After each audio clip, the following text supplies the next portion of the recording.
istri, jadi Daus juga nggak bisa milih kalau di saat itu ya. Jadi aku pun memahami gitu, makanya aku berusaha sebaik mungkin buat menjaga hubungan baik supaya Ical ini tetap dapat kasih sayang dari aku dan dari Daus juga gitu. Jadi aku ya harus baik ke mereka, apapun yang mereka sudah lakukan ke aku, even udah nyuruhin Ical tes DNA, aku harus tetap baik gitu supaya apa? Supaya tidak lagi dihalangi seperti itu. Belum lama dijemput, sekitar 2 mingguan yang lalu itu Ical ketemu papinya, itu pas mereka sudah pisah rumah. Terus pulang jalan itu Bang Ical sempat cerita tuh, tapi sekarang tinggalnya di Lio gitu, di Lio itu di rumah neneknya gitu. Kalau tante Sapi di Bella katanya gitu. Seneng deh kalau pergi nggak sama gitu, nggak sama si itu gitu. Aku tadi abis makan ini, abis dibeliin ini sama papi, dia cerita kayak gitu. Jadi emang beda banget gitu kalau lagi pergi ada istrinya sama lagi nggak ada istrinya kayak gitu. Berarti nggak ada sama sekali. Kalau Bang Ical itu kalau lagi ke Depok untuk ketemu bapaknya itu lebih sering sama tantenya dan neneknya kayak gitu. mengayomi. Aku jujur ya, aku tuh kasihan banget sama orang tua Daus gitu ya. Karena orang tua Daus tuh lagi-lagi ya pasti kalau misalnya ada konflik anaknya rame gitu pasti kan kebawa-bawa juga gitu, apalagi udah mamanya Daus tuh udah sering sakit kayak gitu ya, harusnya dijaga perasaannya. Bahkan kemarin tuh aku sempat dengar tuh ibunya Daus itu kayak dimaki-maki gitu soal orang tuanya Selfie gitu. Dulu waktu Daus materinya masih berlimpah gitu ya istilahnya, baik-baik aja gitu. Giliran udah papi Dausnya sudah kesulitan ekonomi, ya kayak gitu kebesannya kan itu nggak baik gitu loh. Karena bagaimanapun juga harus berterima kasih, Daus ini selama beberapa tahun ikut menafkahi mertuanya loh gitu. Kalau nafkah untuk Babang Ical sendiri, benar nggak sih Teh sempat ada perubahan selama Bang Daus menikah dengan Teh Selfie, sempat berubah nggak sih nafkahnya ke Babang Ical? Ya, kalau untuk nafkah ya, dulu itu Papi Ical itu nafkahin Ical tuh sebulan itu 3 juta. Terus semenjak nikah itu kan jadi 2 juta. Tapi aku tahu ya itu tuh karena emang Daus itu emang lagi kesulitan ekonomi gitu. Terus juga yang dinafkahin itu nggak cuma satu kepala, nggak cuma Ical aja, tapi kan selain Ical dan istrinya gitu harus menafkahi orang tuanya. Kita tahu gitu, kita paham gitu. Jadi ya aku tidak terlalu mempermasalahkan berapa nominalnya, yang penting Daus masih bertanggung jawab ke Ical kayak gitu. Saya tahu nggak ya sebab perkara mereka bercerai sama katanya Daus sama mertuanya. Oh iya, yang aku dengar kan itu emang perseteruan antara, katanya Daus itu tidak ada adab ke mertua gitu ya katanya ya. Kalau menurut aku tidak pantas mengatakan hal itu kepada orang yang sudah menafkahi orang tuanya gitu. Karena selama ini tuh aku tahu karena ya sudah rahasia umum lah kalau di keluarga Daus. Kalau aku kan jadi jatuhnya seperti gabung ke keluarga Daus ya, karena emang sering ketemu juga sama mamanya Daus dan kakaknya gitu. Itu aku tahu Daus itu emang menafkahi orang tuanya, maksudnya menafkahi mertuanya seperti itu. Jadi kalau misalnya dibilang nggak ada adab, ya nggak kayak gitulah, karena aku tahu Daus itu orang yang bertanggung jawab kok.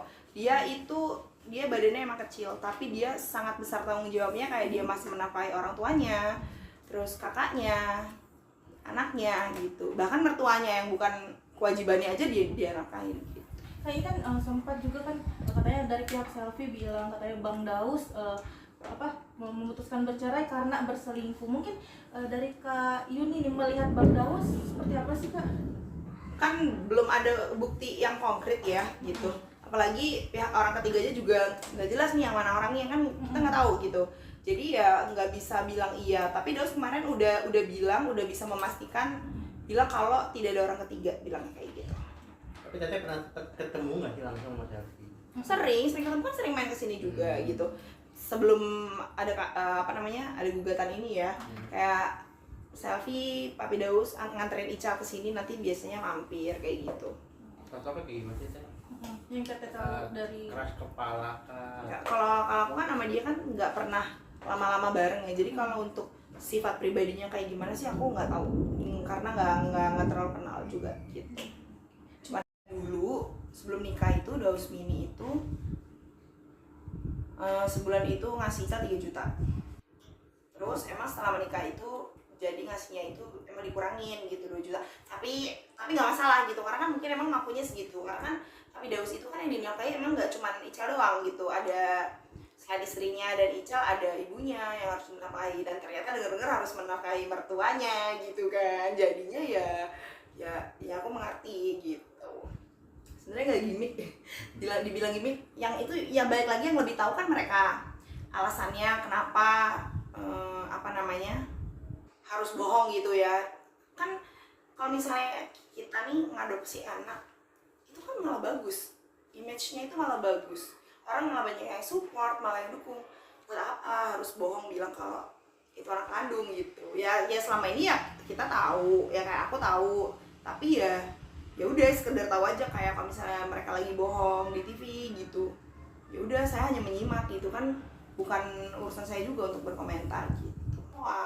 Jadi kalau misalnya, dan aku emang orangnya suka nonton TV gitu, jadi kalau misalnya lagi muncul di suatu acara, lagi diwawancara gitu kan muncul, atau kadang-kadang FYP di TikTok gitu kan pasti aja kita jadi ngeliat gitu kayak, dan banyak juga sebenarnya kayak dari netizen gitu yang suka nge-tag gitu, kayak ngasih tahu kak gini loh gitu, tapi aku ya udah cukup tahu aja sih gitu.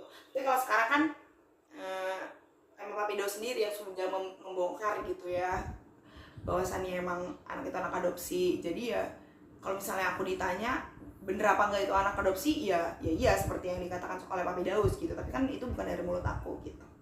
Daus 1, emang dulu itu kan Daus pernah tuh lost kontak sama anaknya sampai berbulan-bulan, kalau nggak salah 6 bulan nggak dinafkahin tuh anaknya. Terus ada tuh yang netizen yang nanya gitu ke aku, gimana hubungannya sama Papi Daus gitu. Terus aku balas di blog bilang gitu. Nah di situ istrinya nggak terima. Terus katanya kalau mau dinafkahin ya tes DNA dulu lah. Ada perkataan seperti itu yang terlontar dari mulut istrinya. Nah awalnya aku pikir itu adalah dari Daus Mini gitu loh, maksudnya. Dulu aku kan sempat kesel juga gitu, tapi ternyata setelah ditelusuri itu bukan bapaknya, malah justru bapaknya sakit hati anaknya disuruh tes DNA kayak gitu. Makanya kemarin aku nonton, katanya ada statement yang bilang kalau Daus Mini itu berubah semenjak Selfie suruh Ical tes DNA gitu kan. Ya wajar aja, gimana kalau anaknya disuruh tes DNA, apalagi dia cuma istri, maksudnya ibu sambung gitu loh, bukan siapa-siapa yang tidak ada hubungannya sama Ical kayak gitu. Harusnya kalau emang mau tes DNA ya Dausnya nyuruh Ical tes DNA dong yang selaku bapak kandungnya. Kenapa dia harus ikut-ikut campur gitu, hanya karena ketakutan kalau Daus Mini itu nafkahnya terbagi kepada Ical kayak gitu. Ya dia tuh sebenarnya berubahnya tuh bukan yang jadi nggak sayang anaknya, nggak gitu, tapi lebih ke enggak kasih gitu. Kayak misalnya kalau dulu tuh royal banget sama anaknya gitu, ibaratnya tuh jantungnya Daus diminta sama Ical juga dikasih gitu. Tapi kalau ada istrinya jadi kayak takut-takut kalau misalnya makan nggak boleh jajan banyak kayak gitu. Terus juga nggak boleh beli mainan yang mahal-mahal kayak gitu. Padahal kalau dulu walaupun Daus lagi susah sekalipun dia tuh tetap ngebelain anaknya kayak gitu. Makanya ya itu Abang Ical kan namanya kita ibu dan anak ya, suka curhat kayak gitu sih paling gitu, curhat hati anak gitu katanya. Emang tidak bisa dipungkiri, emang iya Daus itu. Makanya kemarin kalau misalnya ada statement pengacaranya Selfie bilang kalau Selfie adalah korban keegoisan Daus Mini. Tunggu, terbalik sayang, bukan Selfie korban keegoisan Daus Mini sayang, tapi Daus Mini lah korban keegoisan Selfie. Seperti itu. Aku ya kenapa tahu gitu. Jadi aku ya kasus ini tuh tidak bergulir seperti bola panas, tapi melainkan segera diselesaikan secara baik-baik gitu. Sidangnya udah diem-diem aja, udah supaya beritanya nggak bergulir lagi gitu. Kan kasihan ya yang kayak Bang Ical gitu jadi keikut-ikut dibawa ke bawah-bawah gitu, kayak jadi dibully temennya kan, apalagi saling membongkar aib gitu. Ingat Daus Mini itu punya anak, punya keluarga, karena semua orang itu punya aib. Bedanya mungkin kalau Daus Mini nutupin aibnya Selfie gitu, jadi nggak usah saling mengumbar aib kayak gitu.